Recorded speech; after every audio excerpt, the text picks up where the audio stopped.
ibu rumah tangga dengan 2 orang anak. Beliau adalah lulusan kedokteran sebuah perguruan tinggi di Indonesia. Pernah menjadi dokter umum di rumah sakit di Indonesia. Fasih berbahasa Inggris dan Perancis. Telah menyelesaikan studi master di Sorbonne University di Abu Dhabi.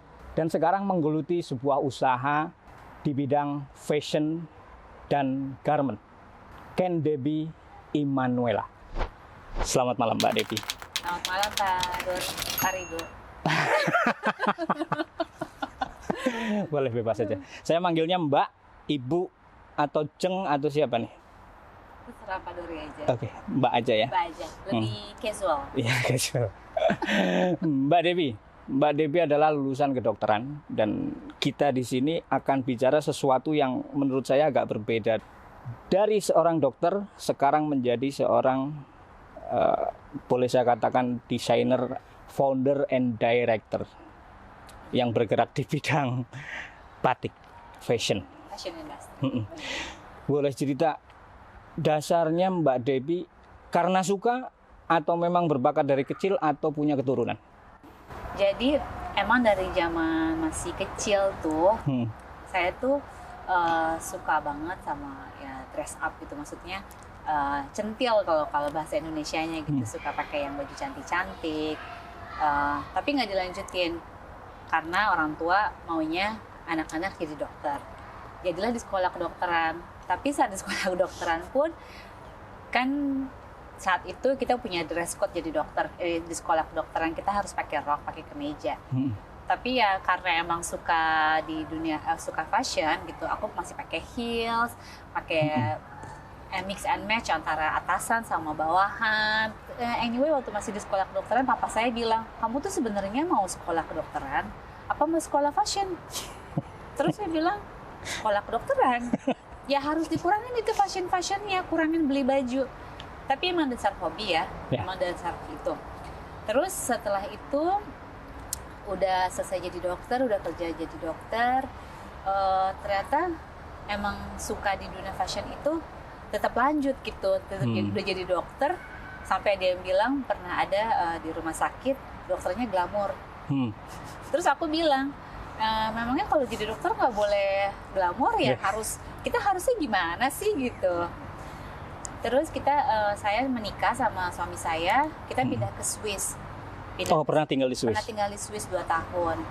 Di situ mencoba untuk jadi dokter, tapi nggak dilanjutkan. Jadi sekolah bahasa Perancis aja. Sekolah juga di Perancis? Iya, untuk belajar bahasa Perancis. Oh, sekolahnya di Swiss? Sekolahnya di Swiss. Belajar bahasa Perancis? Belajar bahasa Perancis, karena kan Swiss itu ada 3 bahasa kan? Oh gitu. Bahasa Perancis, Itali, dan Jerman. Oh oke, ngomong-ngomong dengan suami orang mana Mbak? Oh iya, suami saya orang Perancis. Oh, orang Perancis, pantas ya sih belajar bahasa Perancis. Belajar bahasa Perancis, exactly. Terus, oke, lanjut. Terus sampai ke Abu Dhabi, pengen lagi kerja, gimana ya, maksudnya emang kita pernah jadi dokter, pernah sekolah, punya emang biasa kerja gitu, maksudnya mama saya juga orang kerja, kita semua perempuan kerja gitu. Tapi ternyata saat itu mau jadi dokter kayaknya susah ya, harus ada penyetaraan tiap negara. Intinya saya bilang sama suami, saya udah pernah sempat magang juga, saya akhirnya ngambil S2, ngambil master untuk jadi admin. Maksudnya adalah health in economics gitu. Jadi buat kerja ekonomi tapi di bidang kesehatan di Universitas Sorbonne Abu Dhabi. Lalu saya udah coba magang sana sini, termasuk di KBRI.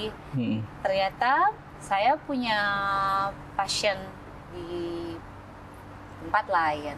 Ternyata hobi saya waktu saya masih kecil di dunia fashion gitu, itu overwhelm me gitu. Maksudnya aku kepikiran, aduh pengen punya bisnis di dunia fashion gitu.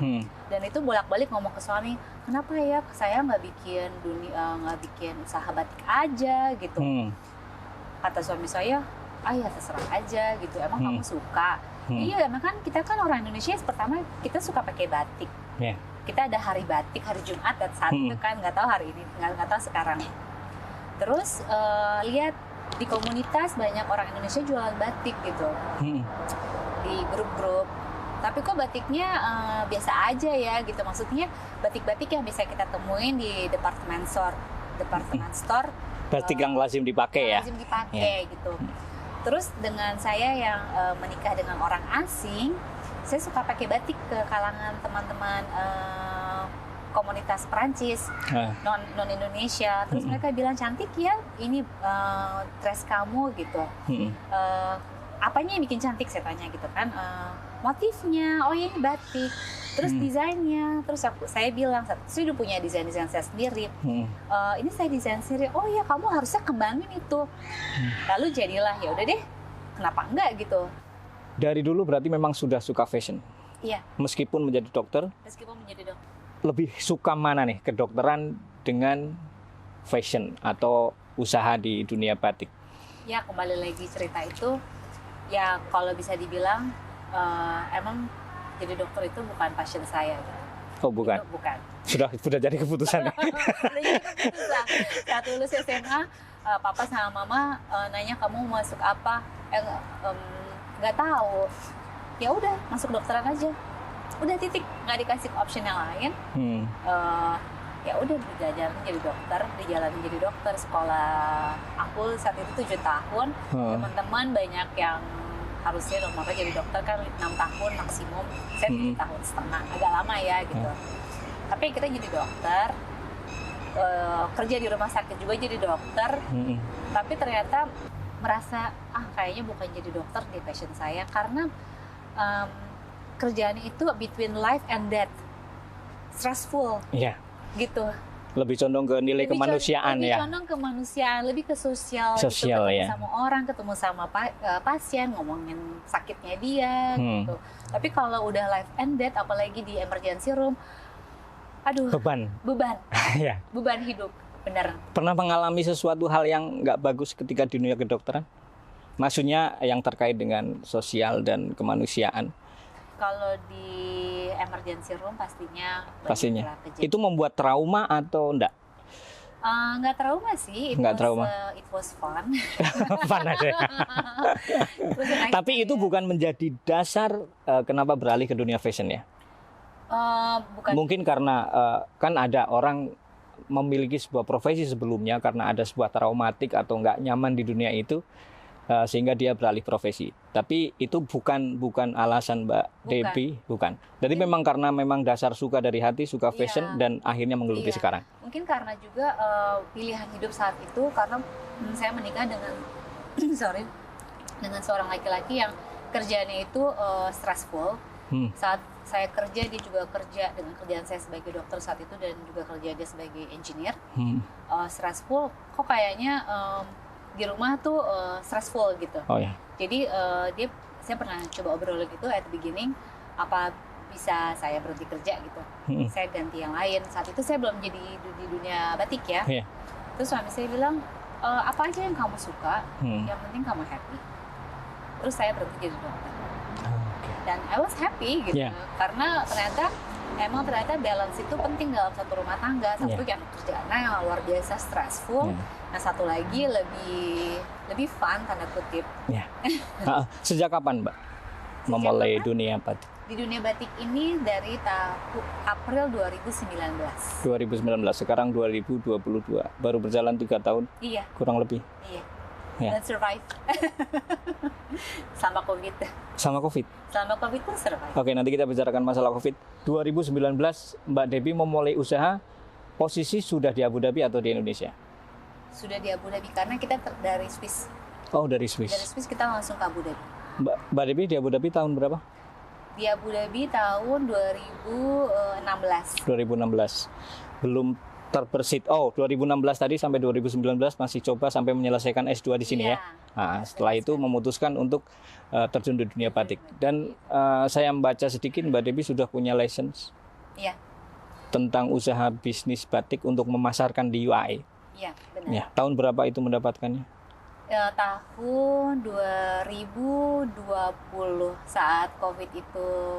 Jadi in the middle of COVID, saya memutuskan untuk bikin license, membuat license supaya bisnis ini jadi legitimate. Iya, jadi legal di sini ya. Iya. Karena di sini kan memang agak Iya. strict untuk urusan itu. Iya, benar sekali. Kalau boleh saya tahu, Mbak Debbie merancang semua desain itu by hand sendiri, maksudnya semua dikerjakan hanya desainnya atau produksinya juga dilakukan oleh Mbak Debbie? Saya hanya desain. Hanya Produksi desain. di Indonesia. Oh, produksinya di Indonesia. Tapi pemasarannya di sini. Motivasi Mbak Debbie terjun ke dunia fashion, selain tadi karena memang minat dari kecil dan menyukai dunia itu, kenapa sih motivasi itu timbul ketika 2019? Motivasi itu timbul 2019, sebenarnya saat itu saya mau coba-coba aja gitu kan. Iseng. Nah, Sebenarnya nggak butuh-butuh amat. butuh-butuh banget. Itu benar banget kalimatnya iseng. Terus saya lontarkan itu ke salah satu teman di Abu Dhabi yang kebenaran keluarganya di bidang batik. Terus waktu itu masih produksi sedikit tuh, cuma 15 potong. Terus tapi mikir lagi, aduh masa aku give up sih sama ini, walaupun cuma iseng-iseng, tapi saya nggak mau give up gitu, karena nggak pernah ada kata-kata give up di keluarga kita ya. Walaupun cuma iseng-iseng, kenapa nggak dilanjutin? Terus lalu memutuskan tahun 2020 saat COVID terjadi, kebenaran itulah ya, emang Tuhan emang dengerin rencana seorang perempuan yang punya tekad. Saat itu penjahit saya sendiri, penjahit kita, maksudnya penjahit orang tua saya dari lama, dari zaman saya masih sekolah, dia mau gulung tikar. Karena COVID. Oke. Lalu saya bilang sama mama saya, kenapa? Dan tukang jahit ini bilang, Bu, saya mau gulung tikar karena nggak bisa bayar kontrakan. Nggak ada, dari ratusan jahitan tiba-tiba to zero. Terus saat itu mama saya bilang, kamu kenapa nggak coba sama bapak ini gitu. Lalu kita produksilah banyak. Nah, saat itu saya pikir, saya mau bikin license, saya lebih termotivasi mungkin untuk penjualan dan promosi ya. Untuk promosinya juga, karena saat bisnis itu legitimate, kita lebih pede dan kita lebih pede ya, orang juga juga trust-nya lebih ya. Itu dia. Akhirnya tahun 2020 saat COVID, kita produksi banyak banget dan saya juga akhirnya memutuskan untuk bikin license dari Ras Al Khaimah. Ras Al Khaimah. Iya. Tinggalnya di Abu Dhabi, license-nya di Ras Al Khaimah. Mungkin lebih mudah ya. Lebih murah. Oke, Mbak. Fashion berarti sudah berjalan. Produk apa yang dijual dari Mbak Debbie? Jadi ya seperti awal cerita, awalnya iseng hanya bikin batik, tapi ternyata hanya bikin pakaian. Tadinya pakaian. Hanya pakaian aja. Ternyata setelah belajar, namanya kita dari dokter jadi pengusaha batik, pengusaha garment, ya banyak belajar dong kita. Dan istilahnya kita masih belum pinter lah di bidang itu gitu. Lalu belajar lihat suasana, udah ikut market, saya ikut market, jual-jual di pop up market di Abu Dhabi. Ternyata kita butuh aksesoris, belajar dari teman-teman, kita butuh aksesoris untuk membantu penjualan, untuk boosting penjualan kita gitu. Karena hanya mengandalkan pakaian, kurang minat orang. Terus study market lagi, apa ya kira-kira aksesoris yang bisa dijual gitu. Lalu ya tas-tas segala macam, iseng-iseng. Di Indonesia lagi booming tas plastik, saat itu belum se-booming sekarang tas plastik. Tapi saya ragu gitu, karena kan sekarang kan orang kan go green, nggak mau pakai tas plastik gitu. At the beginning tuh juga ragu. Sebenarnya pakai bawa tas plastik. Jadi kayak cuma pesen sekitar 30 pieces gitu. Ternyata feedbacknya bagus gitu, dan yang beli itu orang-orang asing. Akhirnya produksi tas-tas plastik yang seperti ada di belakang, kita punya banyak warna, dan tas-tas bahan alami, bahan natural, tapi yang nggak ada di pasaran. Itu pun muter-muter karena kan karena sering bolak-balik ke Eropa, sering lihat Galeri Lafayette, Printemps, punya ide, desainer ternama lah gitu. Kopi-kopi tapi versi bahan alami dari Indonesia. Yang di kopi itu bukan dari bahan seperti plastik atau mungkin dari anyaman pandan ya? Idenya saja ya. Kemudian didesain lagi oleh Mbak Debbie, diproduksi di Indonesia. Semua produksi di Indonesia. Ya. Karena vision saya saat saya mau bikin usaha ini adalah untuk membantu penjualan pengrajin yang ada di Indonesia, terutama yang ada di kampung-kampung, maksudnya di desa-desa yang memang mengandalkan produk kerajinan mereka untuk jadi mata pencaharian mereka. Jadi memang saat itu saya hanya mau produksi di Indonesia dan bangga saat menceritakan itu ke klien, semua adalah buatan orang Indonesia. Diproduksi di Indonesia dan bahan baku dari Indonesia. Semuanya bahan baku dari Indonesia. Iya.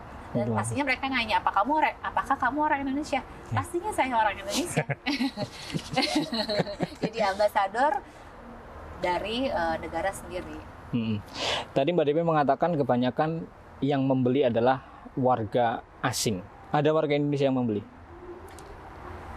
Thanks to COVID. Terima kasih COVID. Terima kasih COVID.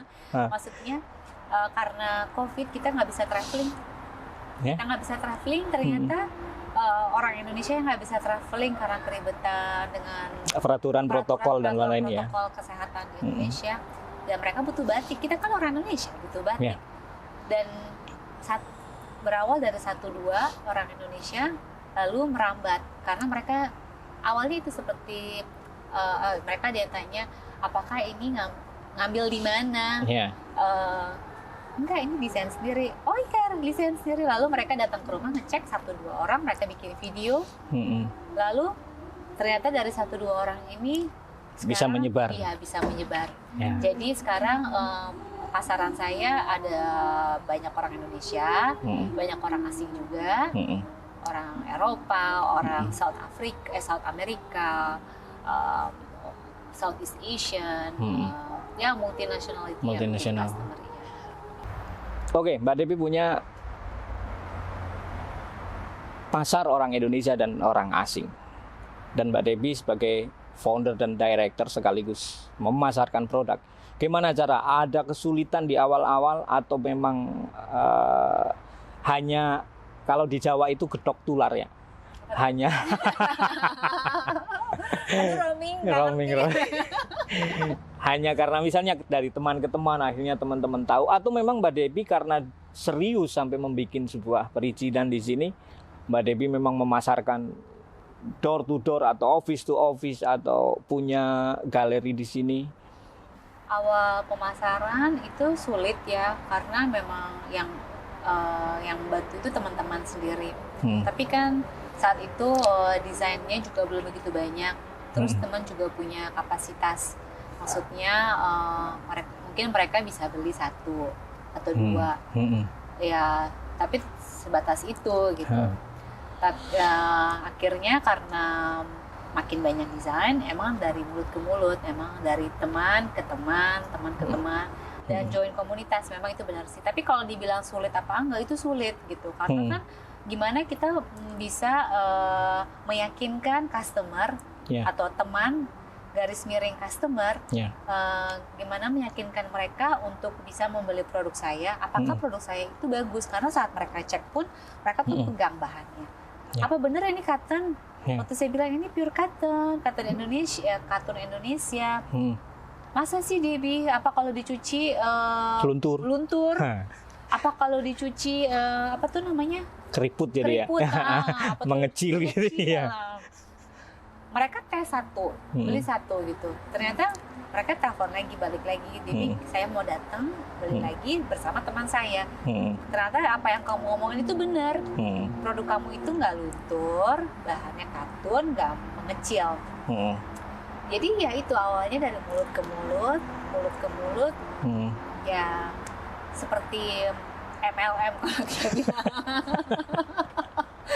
Enggak kan awal-awal dari mulut ke mulut, terus melegalkan, legal untuk memasarkan. Mbak Debbie punya toko di sini atau punya tempat galeri batik atau enggak? Ya, untuk sementara tempat untuk galerinya, let's say galerinya saya ada di rumah saya sendiri. Oh, di rumah ya.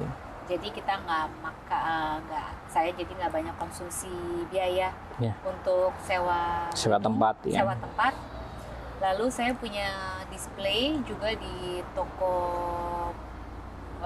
di salon bulu mata. Di sisi lain dari Abu Dhabi.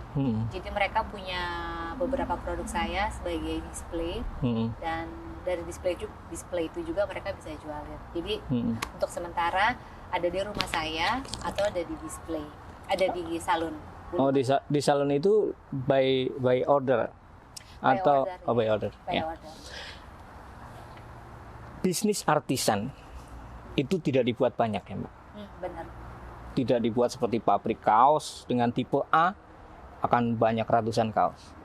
Berapa maksimal desain atau setiap desain hanya dibuat satu atau bisa lebih? Seperti konsepnya itu artisan, benar, unik. Unik. Jadi saya selalu bilang kamu jangan pernah takut tidak akan pernah sama. Jangan pernah sama. Kondangan tenang-tenang Iya. aja ya. Kalaupun bahannya sama, motifnya sama, desainnya pasti beda. Pasti beda. Kalau desainnya sama, motifnya pasti beda. Jadi sebisa mungkin saya desain dan pilih bahan. Jadi saya punya pilihan bahan itu di atas 30 desain, 30 pilihan warna dan pattern, motif. Sebisa mungkin kita bikin nggak pernah ada yang sama. Jadi ya sampai sekarang sih ya belum ada yang komplain ya. Belum ada. Mirip tapi bukan berarti sama. Iya, mirip doang ya. Iya. Jadi Karena kita menjaga kualitas di situ. Ya. Oke, kembali ke Mbak Debbie, memiliki usaha dan keluarga. Mbak Debbie sudah punya 2 orang putra. Iya. Kesibukan Mbak Debbie membuat desain yang tentunya karena satu desain hanya dibuat satu akan menyita waktu. Bagaimana keluarga terhadap Mbak Debbie? Menanggapinya. Anak terutama mungkin? Iya, anak. Itu benar. Untuk sementara mereka nggak pernah komplain karena saya tetap bisa menjaga waktu antara bisnis dan personal sebagai ibu dan istri. Karena saya punya asisten sebenarnya, asisten di balik layar. Asisten yang tidak terbayarkan itu adalah ibu saya. Ibu saya? Ibu di sini?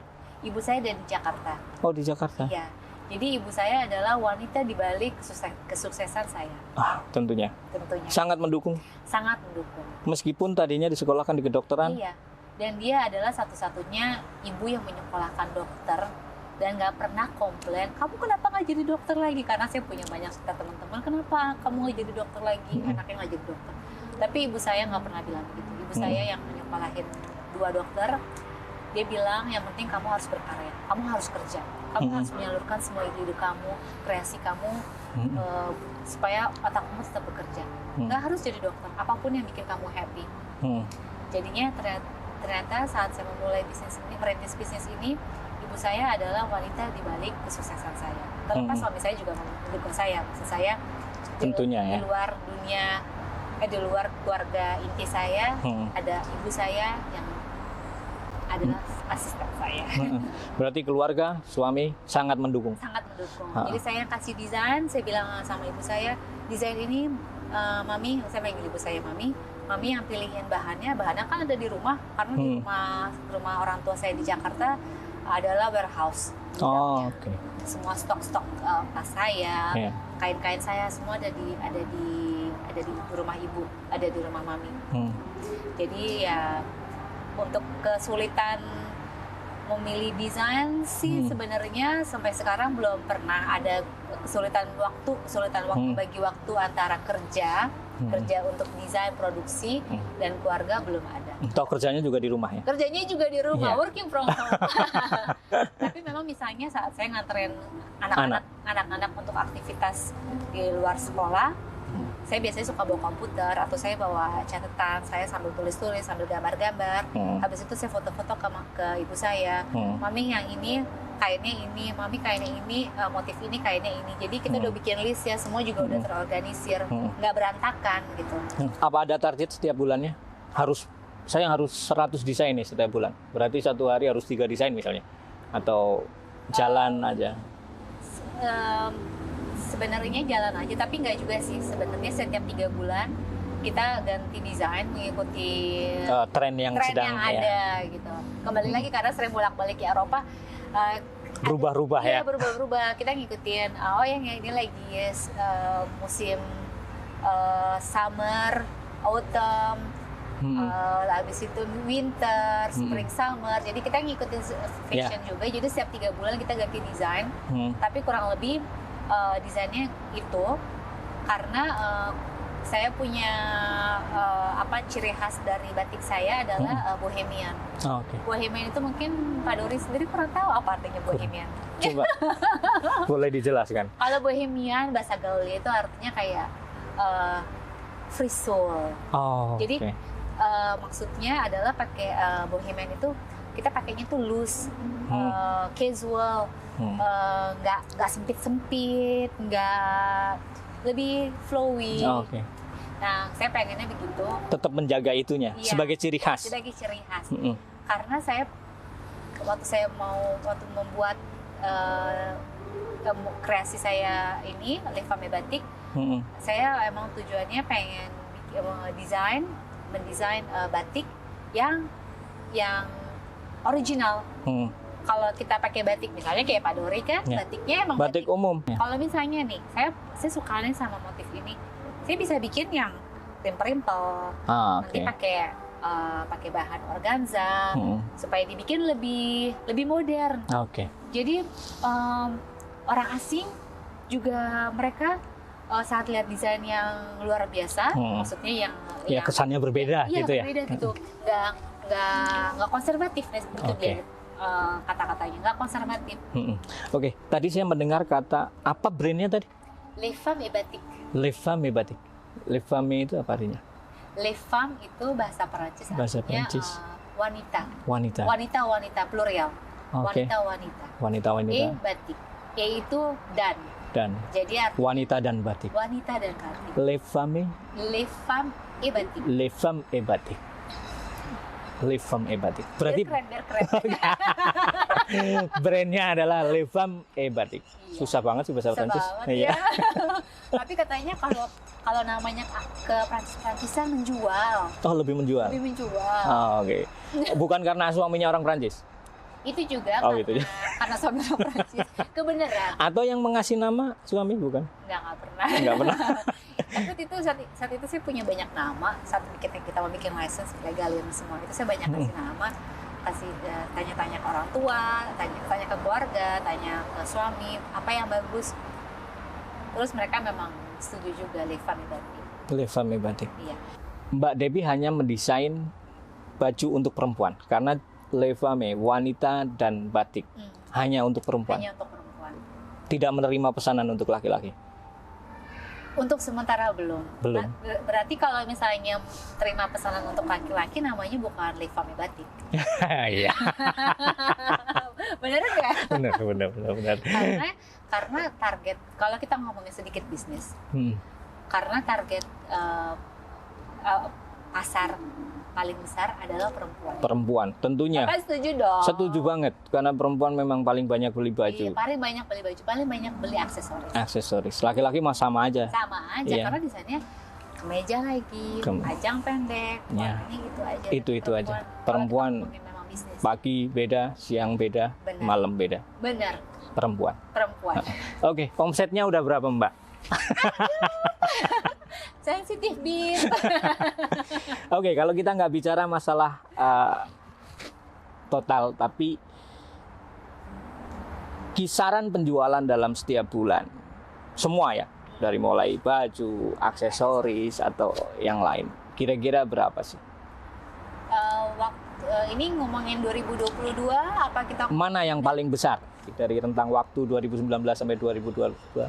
Pastinya kalau ngomongin 2019 bukannya ada omset, kita malah minus. Karena kan banyak kita keluar produksi, maksudnya keluar uang untuk produksi, lalu kita ada penjualannya susah. penjualan susah dan kita bayar table. Table di sini di Abu Dhabi kalau kita bikin market nih ya, kita ikut market. Saat itu table dijual 400 dirham.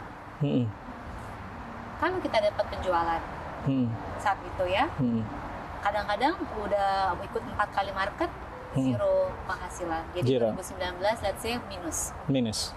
Tahun 2020 kembali ke masa COVID, saat itu dari minus jadi plus. Dari plus. Ya, jadi plus.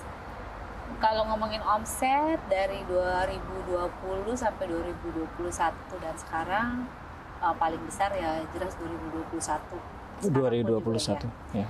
Per bulan pastinya 2 digit.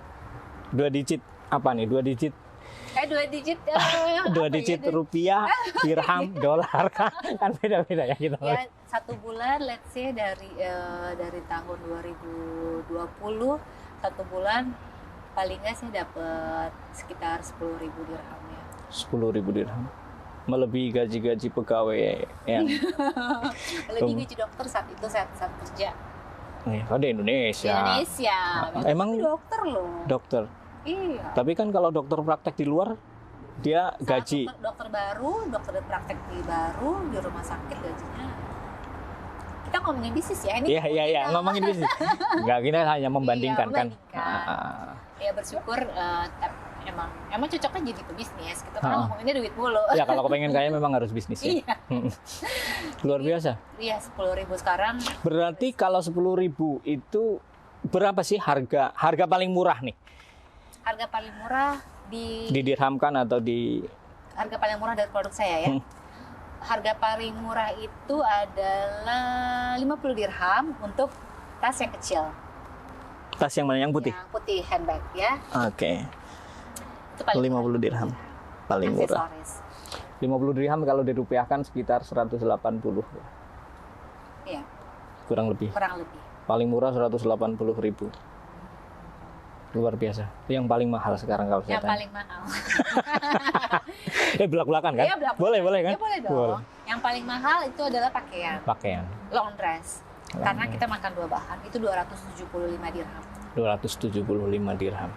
Tapi itu udah termasuk murah. Termasuk murah untuk kalangan, untuk kelas di Abu Dhabi. Karena kalau misalnya kita ngomongin brand-brand fast fashion, kita bisa beli dress 500 dirham. Dan itu mass production. Sementara saya menjual kualitas tetap dengan katun. Terus kita bayar penjahit kita juga dengan harga yang normal, yang tanpa ditekan-tekan. Ya ada tekan-tekan, tetap namanya juga pebisnis. Tapi ya tetap kita manusiawi. Saya itu bahasanya adalah manusiawi. Jadi 275 udah paling mahal dari butik kita. Paling mahal 275, 1 juta ya. Dan brand semakin terkenal biasanya akan semakin mahal. Mbak Dewi punya rencana itu? Karena kalau kita ngelihat beberapa brand belum terkenal masih biasa. Ketika dia naik dan semua orang tahu, itu benar juga sih. Benar juga. Tapi saya tetap berusaha untuk reasonable. Karena saat merintis bisnis ini, saya punya visi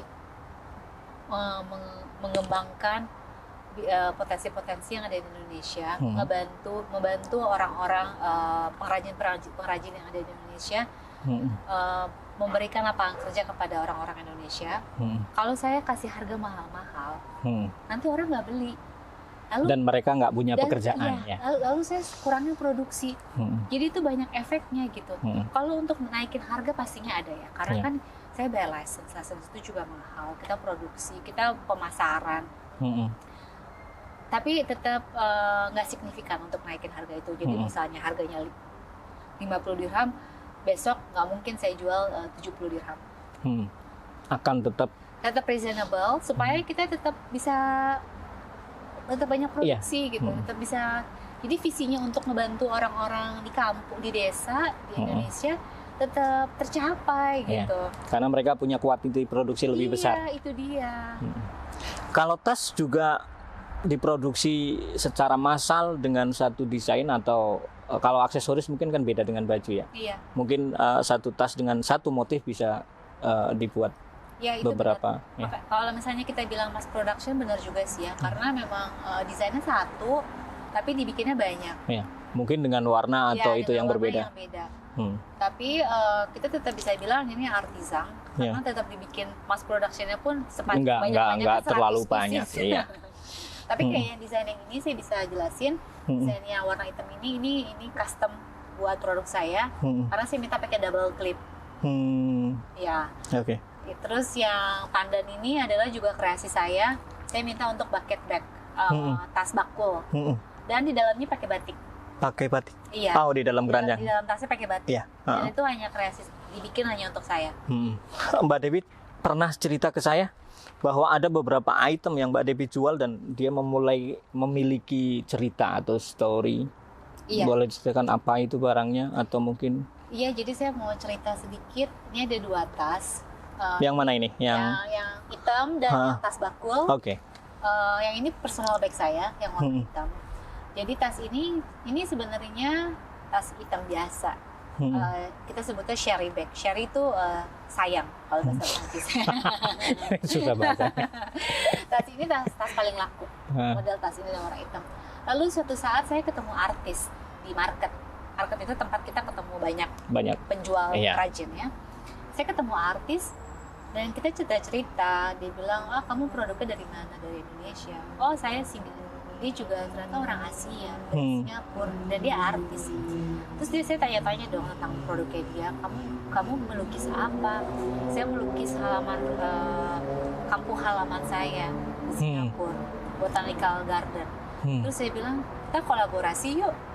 Terus dia bilang, kolaborasinya gimana? Kenapa nggak kamu painting di bag saya gitu? Karena bag saya ini adalah the most yang paling laku ya. Paling laku gitu, ngalahin dress saya gitu.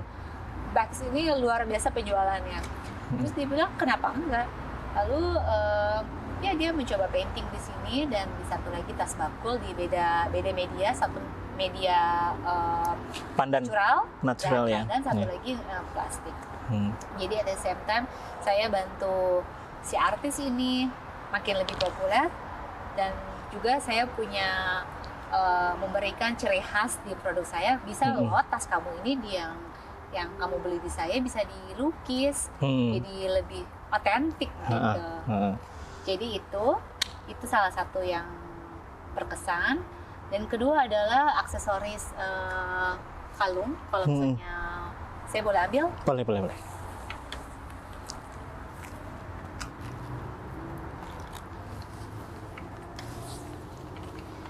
Jadi ini kalung, kita bilangnya, saya nyebutnya fular, jadi semacam shawl, tapi kita sebutnya kalung, tapi ada bagian kainnya.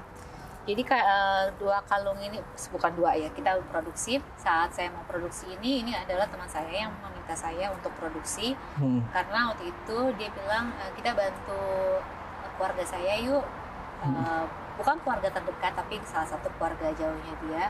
Karena saat itu dia butuh uang dan ceritanya ya panjang. Ya.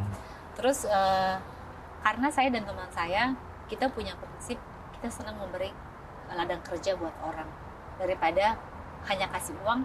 Kasih ladang kerja itu lebih berguna. Iya. Karena kita ngasih cangkul lah ya. Iya, istilahnya begitu. Terus dia bilang, oke deh, dia bisa bikin itu, saya kasih bahannya. Bahannya itu adalah batik yang sesuai sama signature saya. Karena saat itu ini produksi udah lama ya. Saat itu kita punya dress, kita bikin rok, bikin blus, pakai bahan ini. Jadi saat customer ke rumah, saya bisa bilang ini semua produksi kita. Karena kamu bisa matching, pakai kalung ini, roknya sama. Terus dia bilang, oh iya benar. Jadi tapi saya nggak perlu jelasin ke mereka, ini adalah untuk ngebantu orang. Jadi lebih ke personal matters aja gitu. Ini emang. Tapi desain dari Mbak Devi? Desain dari dia. Oh, desain dari dia, desain tapi dari dia juga. Hanya kainnya aja. Kainnya. Karena saya maunya hanya kain yang ada di toko saya, yang ada di produksi saya. Oh, memang Mbak Devi selektif sekali untuk memilih kain. Selektif. Ya. Saya nggak bisa terima sembarangan produk kain gitu. ya. Karena kan saya yang bawa nama brand ini, jadi saya harus tahu kualitasnya, saya harus tahu produksinya gimana, ceritanya di balik itu apa, baru saya mau terima. Jadi bisa Oke. bikin lagi. Oke, kita lanjut. Ternyata ada baju, ada aksesoris yang dijual dengan penghasilan yang sangat lumayan karena lebih dari dokter waktu itu gitu ya. Kayaknya saya nggak tahu gaji Itu dokter kalau sekarang. lagi low season ya 10.000. Low season? Oh berarti masih bisa lebih. Berarti nanti nggak jujur nggak buka-bukaan ya. Kan bukan, Kalau yang paling kan bukan podcast buka-bukaan. Oh bukan sih. Enggak, kita podcast ini hanya ingin memberikan sebuah inspirasi kepada teman-teman semuanya bahwa ada loh Bu Debbie yang notabene adalah seorang ibu rumah tangga. Lulusan kedokteran itu sangat wow dalam benak saya. Tapi di sini menggeluti dunia fashion, dan saya kenal Mbak Debbie sudah beberapa tahun yang lalu dan saya enggak tahu Mbak Debbie bergerak di dunia fashion dan batik. Benar saya nggak tahu. Saya hanya dengar-dengar di akhir-akhir ini ada beberapa rekan yang bilang Mbak Debbie itu bisa desain dan dia jualan batik dan lain-lain. Makanya saya undang Mbak Debbie ke sini untuk bisa memberikan sebuah motivasi bahwa apapun yang kita lakukan asal kita bergerak. Dan ternyata benar sudah menghasilkan, dan saya kira lebih dari umum ya. Maksudnya pekerja di sini, pekerja-pekerja yang di sini juga tidak mencapai nilai segitulah. Maksudnya yang di atas itu ada, tapi ya sudah di atas rata-rata pekerja umum. Untuk kerja rumahan. Untuk kerja rumahan. Dan Mbak Debbie nggak menghabiskan uang untuk kantor, hanya lesson saja. Berarti Mbak Debbie ini bebas menjual di Uni Emirat Arab? Iya. Bebas? Benar, bebas. Kenapa nggak bikin galeri? Duitnya nggak cukup. Kan ibu rumah tangga sudah menghasilkan. Suami pastinya kerja di sini juga menghasilkan. Iya. Tapinya kan semua ini waktu saat running bisnis ini sebenarnya dananya juga ya saya ibu rumah tangga. Saya dikasih budget sama suami setiap bulan. Kalau bahasa Inggrisnya allowance. Oke. Per bulan. Dari uang allowance itu saya kumpulin sebenarnya. Jadi sebenarnya suami saya nggak pernah kasih exactly. Oh ini modal untuk usaha, nggak pernah. Aku mau buka usaha. Oh ya udah saya kasih uang gitu. Nggak begitu. Suami saya selalu pengen saya berusaha. Oke. Begitu. Luar biasa. Apa rencana Mbak Debbie untuk usaha fashion ini ke depannya? Untuk kedepannya saya tetap pengen besar. Kalau bisa. Pengen besar. Pengen punya website. Terus bisa kirim ke luar negeri. Tadi juga di luar negeri. Maksudnya kirim dari Abu Dhabi, kirim ke Eropa, kirim ke Amerika. Mungkin Mbak Debbie bisa sharing ke teman-teman bagaimana sih untuk memulai sebuah usaha seperti Mbak Debbie misalnya. Untuk di sini? Untuk di UAE. Untuk di UAE. Pertama niat. Pasti itu. Itu pasti. Saat kita punya usaha, kita harus punya niat, sungguh-sungguh mengejar apa yang kita inginkan. Kalau hanya setengah-setengah punya ide, aku pengen bikin usaha batik, kayak iseng-iseng, saat itu saya iseng-iseng. Tapi ternyata karena iseng-iseng itu jadi hasilnya iseng-iseng juga. Ternyata saat belajar dari banyak entrepreneur lain, kamu nggak bisa bikin itu iseng-iseng, kamu harus serius. Jadi kita punya niat, kita harus serius mengejar mimpi itu dan punya visi dan misi. Saat bikin itu visinya belum jelas saat itu, tapi saat banyak refleksi diri, ternyata saya punya visi tuh ini sebenarnya, visi sama misi saya ini. Jadi kita punya visi dan misi, kita punya niat, kita punya kesungguhan, kita punya visi dan misi, terjadilah. Dijalankan dengan serius. Dijalankan dengan serius, terjadilah begitu. Seperti kata di buku-buku, saat kita punya mimpi, kita omongin terus ke diri kita sendiri. Misalnya kalau saya saat itu, saya pengen punya usaha batik, saya pengen punya usaha batik. Meyakinkan diri sendiri. Ternyata katanya di buku-buku motivational books, katanya universe mendengarkan kita, alam mendengarkan kita. Ya buktinya puji Tuhan sekarang gitu ya, 3 years later 3 tahun. 3 tahun batik saya udah dipakai sama orang-orang asing, Ya. teman-teman orang Indonesia, bangga banget gitu ya, karena kan Ya. untuk dipakai orang Indonesia juga untuk meyakinkan orang Indonesia beli di kita itu setengah mati susahnya. Lebih susah orang Indonesia ya? Orang Indonesia. Iya. Karena mereka kan Punya banyak perbandingan. mereka banyak perbandingan, karena banyak toko di Indonesia, banyak desain di Indonesia. Apa yang bikin mereka mau beli di tempat saya? Ya. Jadi saat ada teman-teman Indonesia pakai kreasi saya, emang yang itu kreasi saya bikin gitu, I feel gimana ya? Merasa bangga. Merasa bangga Ya. gitu, dan ya pastinya bangga lah dipakai sama orang-orang asing. Oke. Jadi buat teman-teman yang ibu-ibu di luar sana, terutama kita ngomongin wanita ya, Ya. karena kan posisi saya sebagai seorang wanita gitu. Buat ibu-ibu, wanita-wanita di luar sana yang pengen punya, yang ingin punya usaha dan merealisasikan usahanya itu sangat dibutuhkan niat, kesungguhan,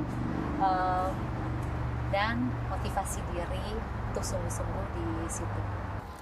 Oke. But jangan give up. Ya. Jangan pernah putus asa, jangan pernah menyerah. Jangan pernah menyerah. Kalau saat kita jatuh, kita bangkit lagi. Oke, Mbak Debbie udah mengganggu waktunya. Saya ucapkan terima kasih. Salam untuk suami, untuk kedua anaknya. Makasih Ya. Pak Dori. Terima kasih. Terima kasih. Semoga sukses juga. Mbak Debbie sukses juga.